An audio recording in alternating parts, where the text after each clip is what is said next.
welcome back. Hey guys. I'm here with my good friend Hillary and Hillary's dog Kuma. Hi. And then Shaq is in the back seat. There he is. Oh my Shaq. Back looking handsome. And we are here at, can you guys see it? Jollibee! Woo! Hi, welcome to Jollibee. Hi! Hi, how can I help you today? Can I get the two-piece chicken with spaghetti? Two-piece chicken with spaghetti? Yes. Okay, would you like to get a drink on it? Yes, can I get the pineapple juice? Pineapple juice, okay, anything else? Can I order one more of those? Okay, anything else? And then can I get two? Ma'am, just give us a moment. Sorry about that, my screen froze. No worries. Thank you. You said two-piece chicken with spaghetti and a pineapple juice on the side, right? No, sorry, can I get, I'll get that combo, the two-piece chicken dry with spaghetti and pineapple juice, and then can I order another of those combos? Sure, yes. Anything else? Two orders of those, right? Yes, two orders of those. Can I get two palabos? Two palabos? And, can I get two spicy chicken sandwiches? Two spicy chicken sandwiches? Oh, also for the chicken with spaghetti, can I make that spicy? Unfortunately for the spicy chicken, it's gonna take a while. It's gonna take like 30 minutes, so we only have the regular chicken at the moment. Okay, that's fine.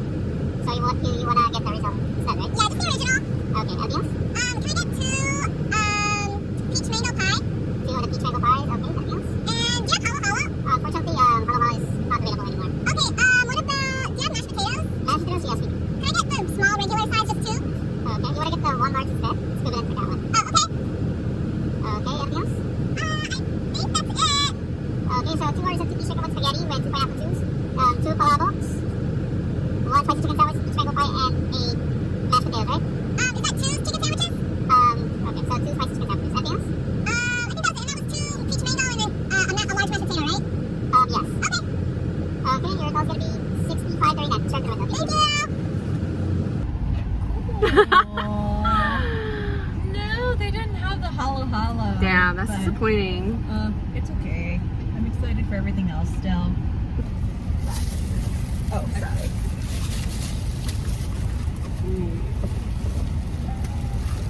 Can I put this here? Like, Shaq won't eat it. I will hold it, or, Thank you. okay. Put this right here. Thank you. Thank you. Great.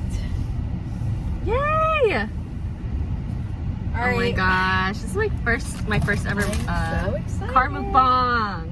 Ooh, is it? Yes. Okay, let's start with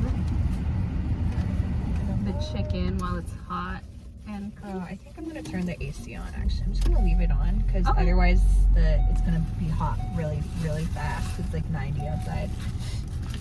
Okay.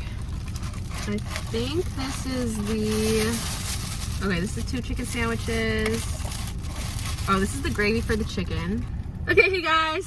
Sorry, I Hey spilled a little guys. food. But anyways, we got the Chicken Joy spaghetti combo. That's what it looks like with gravy. So this is for you, Hillary. Thank you. Oh wow, this entire thing's for me. Yes. Okay. Okay, car mukbangs are actually a lot harder than they look. How do people do it? Because like a lot of people do it.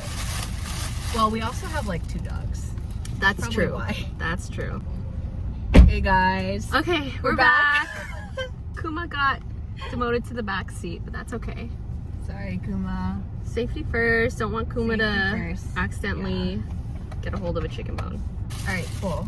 So, what should we eat first? What should? Go for the chicken. Chicken? The spaghetti, Alright. you can eat that honestly later. Okay, It'll still be good later. I just wanted to eat the chicken now while it's like fresh. that makes sense. Cause yeah, it looks like it's crispy before it loses crisp.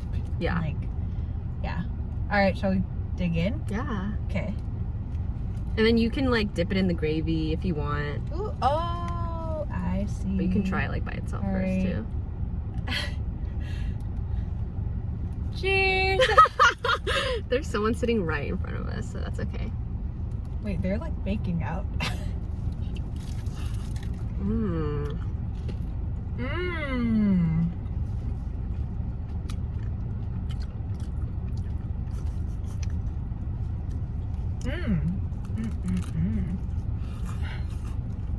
Mm-hmm.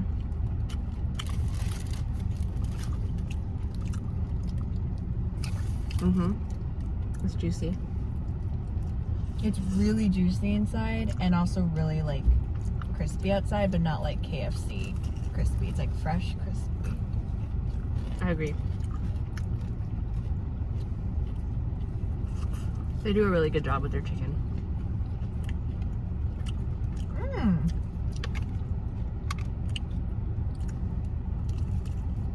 This is really good chicken.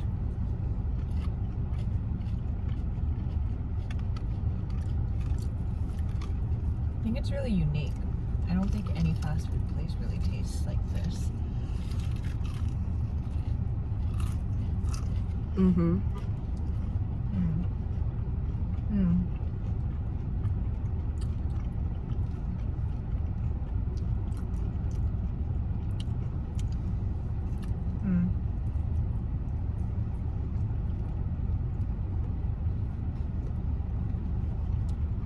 I really love that it's hot too.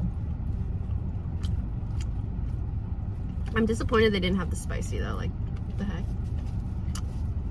Well, what was it? We would have had to wait like 30 minutes for the spicy. Mm-hmm. But honestly, it's not like that spicy. Like, sometimes like I'll order it. I'm not even sure if it is the spicy one. Oh wow! So there's not a huge So it difference. must not be that spicy. Have you ever had the like Chick-fil-A spicy chicken sandwich versus not spicy chicken sandwich? Yeah. before? What do you think of that? I always get the spicy chicken. Same. It's just really good, and it's not that spicy. Yeah. Yeah. It's just like I'm interested to get your opinion on the spicy chicken sandwich from here. You feel like the range between spicy and not spicy is like the same, or like? I feel like it's just a spicy chicken sandwich. Like, I feel like it's even spicier than the spicy Popeyes chicken sandwich. Have you had that one? I have. That's really good. That one's really, yeah, it's really good. And honestly, to me, it's pretty spicy. That's Is it like spicy for you? Yeah, I think that one's spicier than Chick-fil-A. Yeah. I feel like that's what started it all. Yeah. Right? Like, and then McDonald's came up with their spicy chicken sandwich as well. Hey guys, we're back. Okay, so we got back to my apartment and unpacked the food.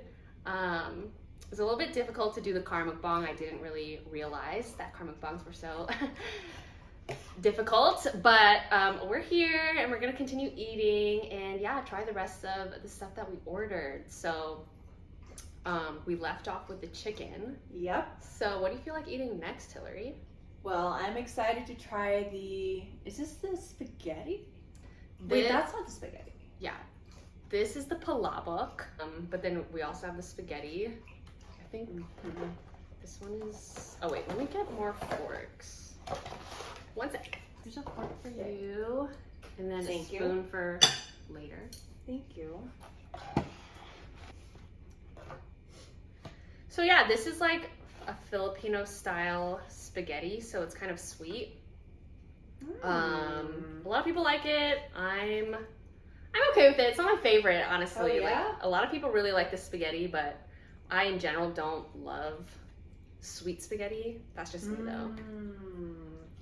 Interesting. I was watching this Korean vlogger. I forgot her name. You've probably seen her if you watched some Jollibee Mukbang. I think her name is like Vanny Eats or something. Say it again. Vanny Eats or Vanny Eats. Okay. But she was saying how much she was really craving specifically the spaghetti of like everything from Jollibee. And how it's like the best spaghetti in the world. Wow. And how a lot of people agree. A lot of people in the comment section were basically saying like this is the best spaghetti you could get anywhere. A lot of people really like it. Yeah. Which is interesting to me. It's like, it's not like gourmet spaghetti by any means. I mean, none of this is, it's all fast food, but I mean, The chicken is really good in my opinion. Like, yeah, I like the chicken a lot. I would definitely come back again for the chicken. All right. All right, cheers.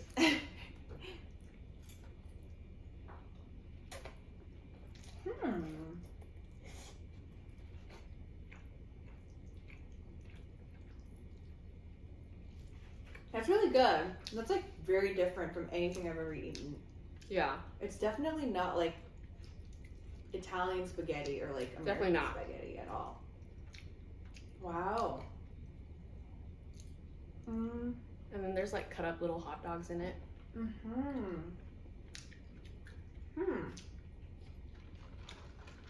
You said it's the sweetness comes from bananas? They use like a sweet banana ketchup, I'm pretty sure. That's really interesting. I've never heard of banana ketchup. But it's really good. All right, I'm gonna move on to this. So for this, I would suggest adding this lemon juice. I can open it. Oh, Shaq's right behind you. Come here, Shaq. Hi, Shaq. Come here. You want to chill with us? Hi. Chill with us. You want some Jollibee too, huh? I think he does. He wants some loves spaghetti. Filipino food. Yeah, She's Shaq. Filipino. For sure. So, I might come back to this. This is a little interesting. It's a little like fishy vibe. I don't even know how to explain this, really. I honestly don't know how to explain it, but it's kind of like... Oh, are these like broken noodles? Like, I think they're chopped so. up noodles? Yeah. There's There's like egg, shrimp. I honestly don't even know what how you make this or what's in it, to be honest. This is cool that they make this as fast food. I mean, like, this is like not easy food to make, I feel like. Oh, let me get some napkins.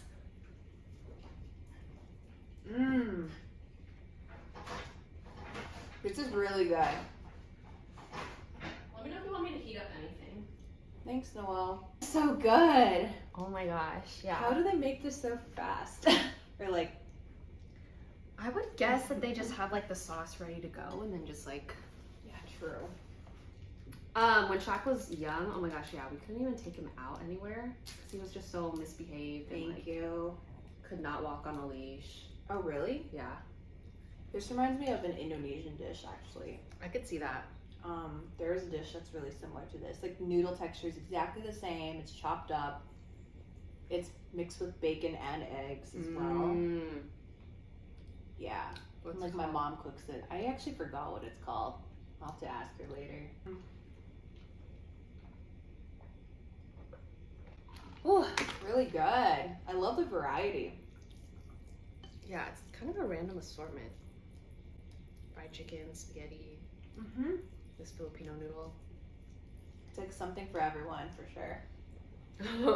I mean, not for like vegetarians. Like, I don't think there's anything vegetarian on the menu except for like the French fries and like the white rice. Is Filipino food vegetarian friendly? or not? No, it's not. Which I don't mind. Same. Say hi, Shaki. Say hi, Shaki. Oh my gosh, this just turned Shaq into is so cute. admiring our dog It's a session. get to know my dog. Yes. Down. Thank you. Okay. Ooh. Thank you. Kuma, down. Time. Back to eating.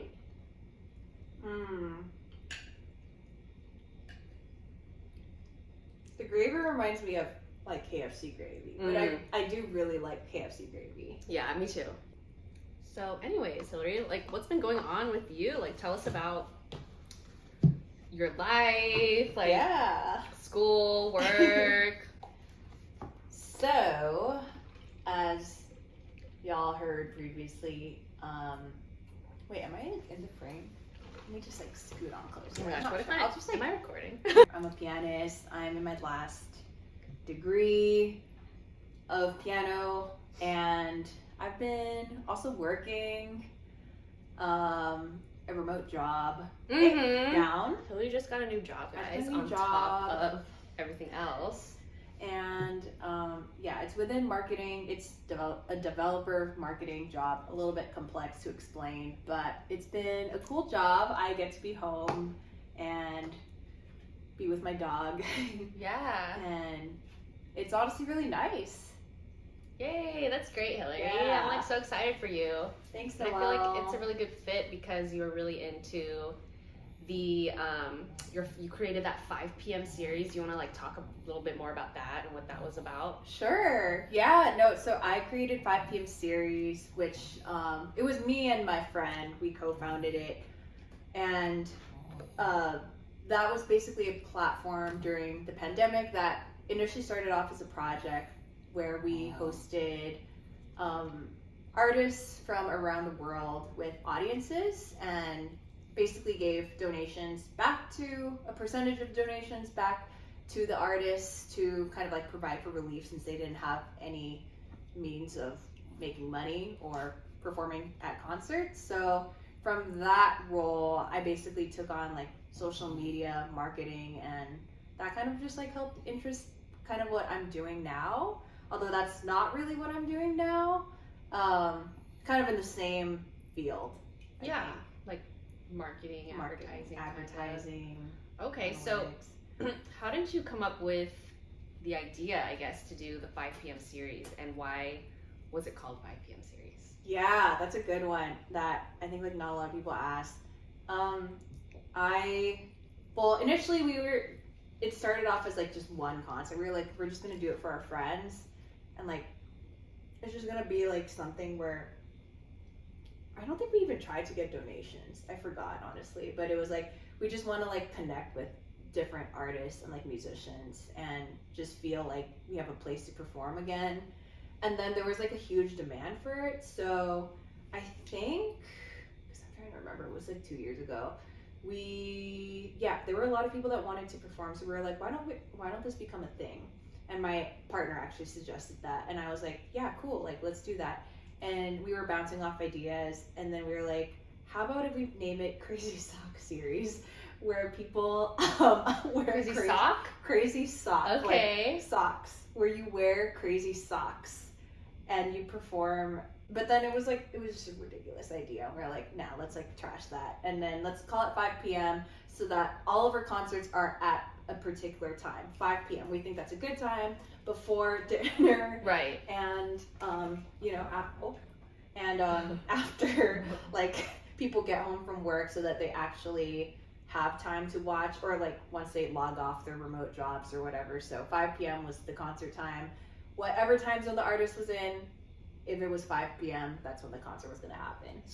And how many artists in total were featured in this 5 p.m. series?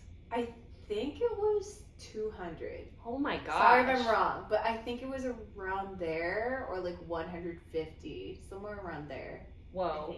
I didn't realize it was so many. Yeah, it started to be a lot. I think like 2020, beginning of 2021.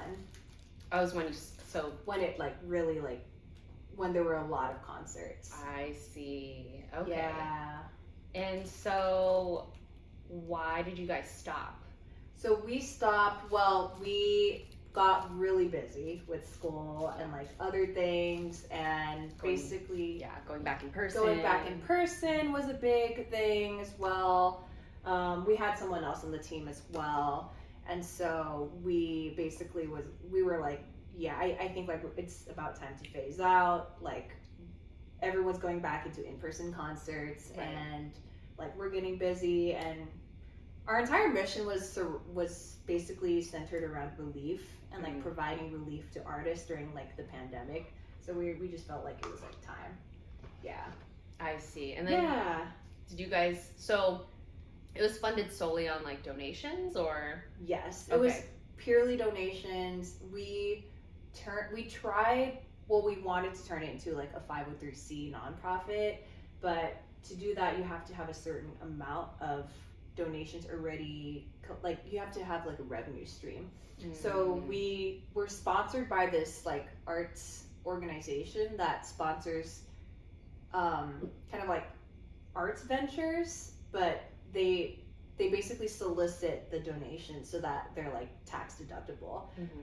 So that was called, hold up, I forgot what's it, Fractured Atlas, and so we're a nonprofit under them. Okay. So yeah, basically all of the donations were just people wanting to donate on like initially our GoFundMe and then our website, but yeah, not like a traditional revenue stream. It was just like donate how much you ever feel like it.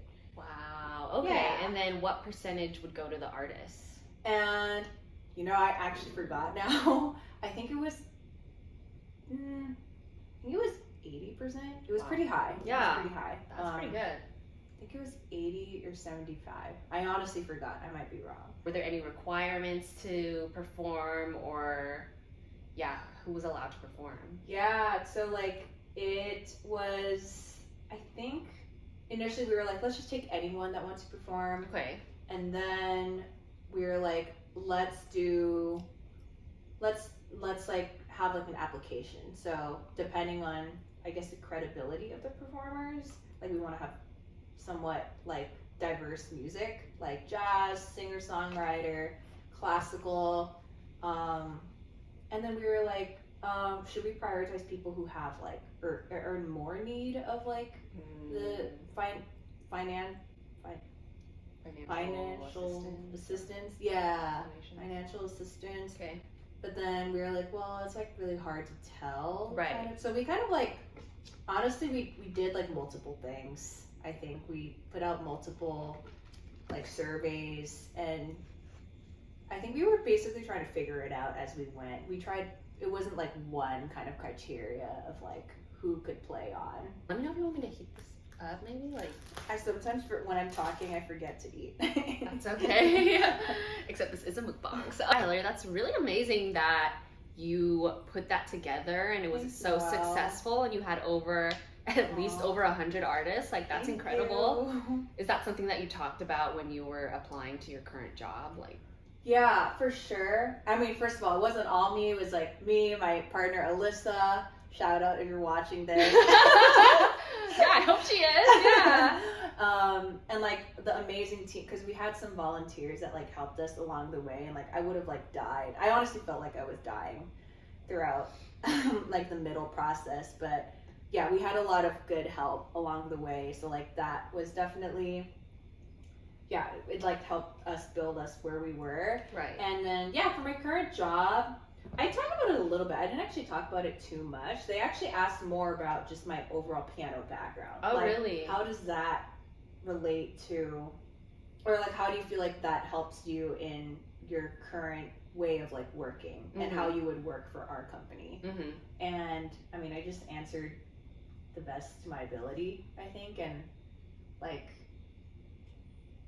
I mean, it was like pretty transparent, like, hey, like I don't have completely all, like I didn't graduate from like a marketing degree or like a tech with like a tech background, which is the two things that you need to work for their company. But like I have this and I have this and I have this, and I'm able to like learn these particular technical skills that you required on the resume. So I feel like we could be a good match, and I think that I would, and I think they were very much like looking for a person that was very creative, even though they were looking for specific technical marketing skills, because that's kind of like the scope of my job description. And a lot of people in my workplace are like creatives. They're actually like a lot of people used to be musicians, which is really cool. Oh, really? Yeah. So I think like that's also why I got hired. Like they were kind of looking for a similar like vibe of a person. Do you say that you are maybe unique in that you have this music background, like you're getting a PhD in music, yet you have a full-time job in like a completely unrelated field? Like, would you say that your peers or like people you know in the music industry are also trying to like branch out and do something else? Like, is that common? Yeah. I actually think, and this is what I realize now actually going into this field, that like career changes happen all the time. And not even necessarily like, I wouldn't call it career change. It's like doing multiple things, doing multiple careers. Like it's not necessarily like, oh my gosh, like you are a dentist, and suddenly you're going to go into being completely quitting that and being a singer. Like, you can be both, I think. Okay. And like, I have a lot of friends that did one thing and like they went into another career and they don't do music completely anymore, or they still do it kind of. Shout out to Joseph Ochoa. Hey! Shout out. Subscribe. Also shout out to Mikawai Ashwell. You know who Mikawai Yeah, I is? watched your video with him. I'm gonna link it. Like, that was a good video. Hillary and her friend, like, improvising, like, on the piano, like, doing a duet. And it's, like, so incredible, like, how they just do that on the spot. And then it got a little off the rails. Like, Hillary, like, went in the piano.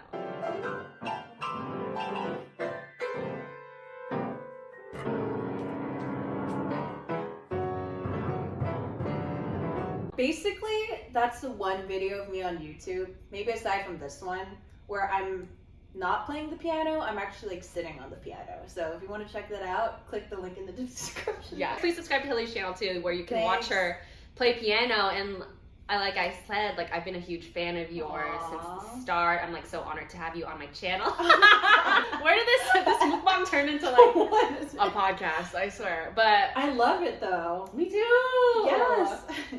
But what were we saying? Like, I forgot what we were talking about. oh, your friends who like Oh yeah, you asked transition about to like, different careers. yeah, I think you asked them about like transitioning. Oh, like, is that common? Yeah. Is it common? Yeah. Well, now that I'm not gonna say our age on here, I guess, but You can say it. I mean, I don't that's know. not too All right, personal. It's fine. It's all good. We're We're in our 20s. we're in our 20s. Yeah. I feel like that's like the age where like after a certain point out of college or like out of bachelor degree, you start thinking about like, oh, like, is this really what I want to do for the rest of my life? Right. Or like, am I really happy? Right. And I mean, there are a lot of things that go into that. I think like structure of your day, like what you're actually doing, your coworkers, and I think like even being remote or like being in person. And I think a lot of people are reevaluating, but not necessarily people who are going into PhD. So, because a lot, like, once you've decided to like go on that track, I feel like a lot of people are like, I want to be a professor. I want to like teach at a institution, like that kind of institution, because you've made the decision to like put yourself through many more years of school, and it's yourself, like, unless it's someone else making you, like your parents or whatever, but Right. generally it's like yourself that's wanting to do that. And so I think not a lot of people who are in a PhD position are like, all right, I'm going to change my career and just do something else. For me, I think I want to teach, and I love teaching. I want to hold off in terms of like being a professor, maybe, but I'm still figuring it out. I also like to do different things, and I want to have different skills, and I think that's something I want to be able to do without being like pigeonholed in like one thing until I'm like really much older or something like that. So yeah, that's like my reasoning for it. But I think like I do have a lot of other friends that like have just like done piano and then just went off into like doing other things, multiple different fields like finance, engineering, law, a whole bunch of different things, business. And then I've also had people that like, I have friends that went into like med school or like went into math, and then they went into music. Oh, After. wow. So it's really interesting. Everyone's journey, I guess, is like different. What advice do you have for someone who wants to get into music? Like you? yeah. You know? Well, I feel like the first thing to do is like obviously pick an instrument, think about what you really enjoy, what resonates with you, what you enjoy listening to. It should be like, you shouldn't force yourself to do it. And that's the biggest thing. You should naturally always feel like, oh, I'm so excited to like learn more. I'm so excited to learn, like I've mastered the skill and I want to master more. Like that should be always the feeling, and you shouldn't force it. I think like there are definitely going to be moments where you have to drag yourself to practice. Right. 100%. That's happened so many times to me where like I don't want to do certain things, but like I have to do them. And I think those are the moments that make you like actually get better. So it's like a mix of discipline, passion, I guess inspiration as well, like listening to different music. Like if you're just not listening to music or like looking at reading things and then you're just doing the things you're doing, you don't have anything that will really motivate you. So I don't know, I'm making stuff up as I go right now, I feel like, but like that's what I feel like you need as like a beginner. You need to always be inspired, but you also need to like be willing to practice, but like with passion. Right. And then you want to discipline yourself at some point, like just like stick to, if it's just 10 minutes a day for practicing, that's great, as long as it's 10 minutes a day, or even 10 minutes a week, as long as you're consistent, you don't break it. I am curious, like, because we were talking earlier about when you started playing piano and you said it was around 4 years old. And I am just like really surprised that, you know, you stuck to it ever since then. Like, did you ever have moments where you wanted to quit and like stop, or like how did you motivate yourself at that young of an age to like think ahead? Like, were you thinking ahead? Like, you know, how did you just, you know, continue and stay committed and focused for so long? Yeah. Well, shout out to my mom, because 100% like I don't have any motivation at age 4. Right. Hillary's mom is a very, very accomplished pianist as well. Thank like you. Incredible, like musical family. Thank Does she you. have any YouTube videos? Like, I don't think she does. okay, I would love to watch. I think she has videos of her students, but not of her. Okay. I think. Okay. Yeah. But yeah, thank you. Yeah, no, I mean, it's, come on, shredding my mashed potatoes. A lot of kids, you know, start taking piano at a young age, but don't get to your level, like don't stick with it, like lose interest. Actually, maybe because like, so like maybe we went to a particular high school where it was more focused on academics, or like a general, like, I think a lot of people played piano but then stopped, and like that's pretty normal. Right. But then a lot of people also who like major in music start super young. Not everyone, but a lot of people start young and then they just stick through it. I think like, yeah, my mom was 100% my motivation. Like she made me practice basically, and was like, made sure that I was like diligent and all that stuff. But like, I think I actually was pretty, like, I started practicing by myself when I was like 8. Like I was pretty young. Like she didn't really practice with me, and like I would practice myself. I think it was like the type where she'd be like, oh, well, like you don't want to practice, you don't want to do it. Okay, why don't you quit then? And I'd be like, okay, I guess I'll practice then, because like I would want to like do better. So I'd be like, yeah, I'll work even harder. So yeah, like I feel like she motivated me from a really young age, and then I was like, just like I wanted to like please her. I wanted to like win in competitions, and I wanted to like play really well, like for myself. Like I think I was just very like ambitious as a kid in that way. And so yeah, I think that always kind of drove me to like practice and like work hard. I think, yeah, there's 100% been moments where like I wanted to quit for sure. It's usually when I lose competitions like back to back in a row. That's super hard. I've like lost competitions like, I don't know, 6, 7 maybe in a row. Like that's happened when I was like in high school or middle school a lot. And like you can't really fathom why when you're in that age. And then yeah, I think like definitely when I was when I first got into college, and it was I went to a conservatory for music school, and everyone was so good, and I felt like, oh my gosh, what am I doing here? Like I don't have like as much musical skills or talent. And that was definitely, I was like, well, like what the heck? But like in my mind I was like, I don't know what else like I would do. So, and then yeah, I feel like I found my niche in like piano teaching, which I really enjoyed. And then I feel like somehow that helped me become a more confident player. And then yeah, I feel like it all like kind of like mended together, and I felt better about myself and myself as a pianist. But yeah, it definitely goes in waves. There's periods of times where I'm like so stressed. Yeah. And I'm like, I hate this. I don't want to continue or something. But then there are times when I like remember I genuinely love like what I'm doing. And it's like hard. I think it's a very normal thing. I don't think I've like most of my friends that I talk to that are musicians have like felt like super unhappy at some point with like themselves or like their playing or like wanted to quit. And it's just, I guess it's like natural. Right. Yeah.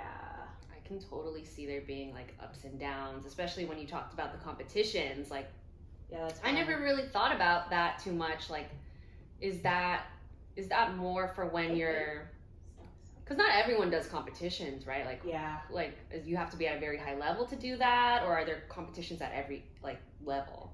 Yeah, so there's competitions pretty much at like every level. Like there's like amateur competitions even for people who like started piano later. Right. There's like state competitions that's like pretty advanced.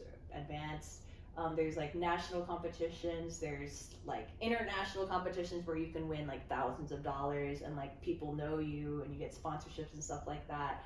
And then there's just like local competitions. I see. So when you say you lost a competition, what do you mean? Like, is there only one winner? Yeah. So like, I guess I'm referring more to like when I was in middle school and like high school, because though like that period of time is when I was doing like a lot of competitions, like 5 competitions a year, I feel like, at least, like, which is a lot. And so yeah, like sometimes they would have like certain competitions are different. One's like first place, second place, third place, and then another one I remembered was like just one winner and then honorable mention.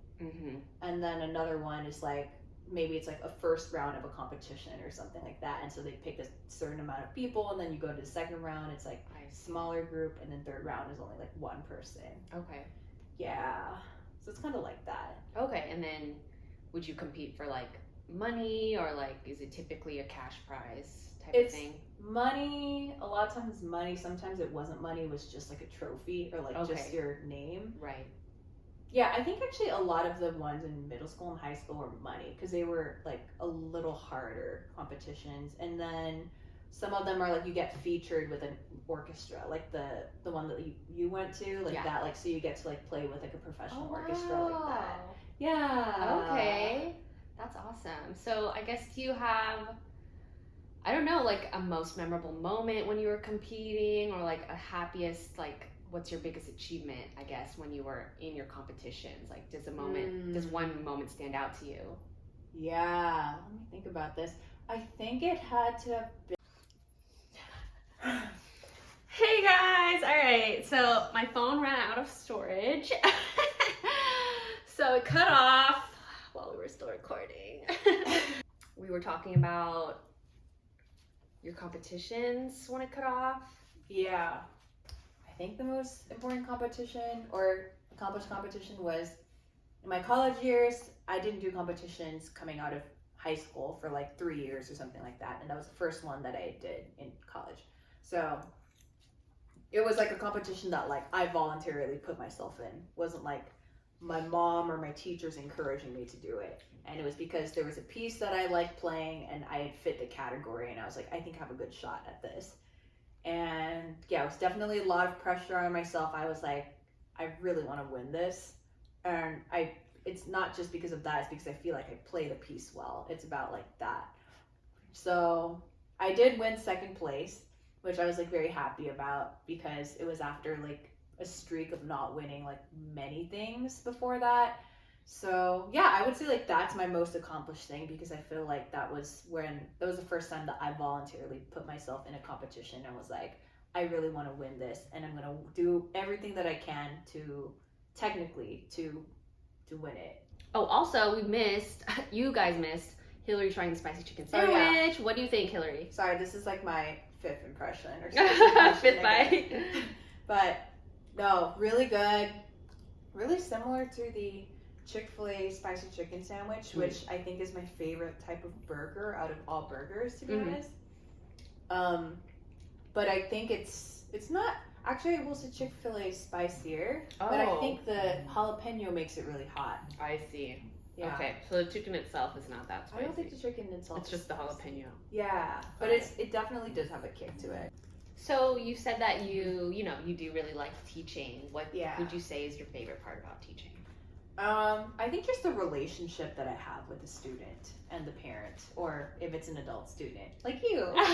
I wouldn't say like to go as far as like, oh, like they become my friend once they're like my student, but it is a relationship. And like I think that it becomes personal, a little more personal than if you were to just have like a cubicle type of job. Of course, and then like have someone and just talk about work stuff, I guess, like that.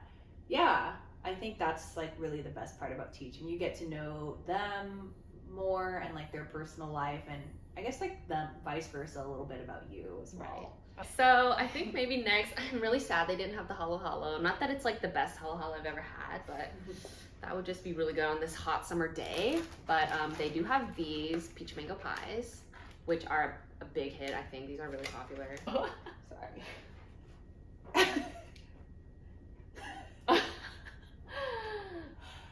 Guys, let me know if you have any tips for like 1-year-old dogs or puppies and how to like contain their energy. Oh my goodness. I was just gonna say I'm so thankful to have known you for this long. I've known you for over 10 years now. I think we met like 2010. Yeah. So Damn. Yeah. It's over 10 years. I thought it was 10 years. That's wrong. it's almost 12. Yeah. So it's been great. I'm so happy that we're still friends and that now you're like teaching me piano. It's like full circle kind of. I don't know. No, I'm so happy that we get to see each other every week. Yeah, and, I know. It's the best. Do piano and hang out. Even when I go back, we'll be able to like Yeah, talk. stay in touch. It's really the best. Yeah. Like it gives us like more of a reason to like make an appointment and like see each other. Yeah. Yeah. Aw, love you, Noelle. Love you, Hillary. Okay. Cheers. Oh.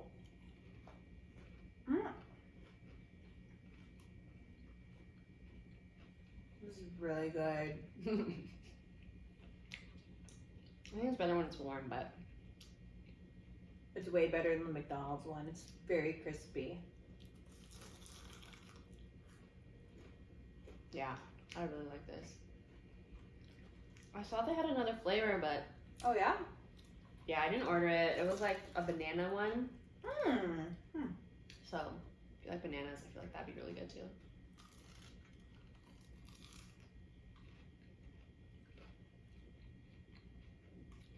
Oh, now I taste the mango.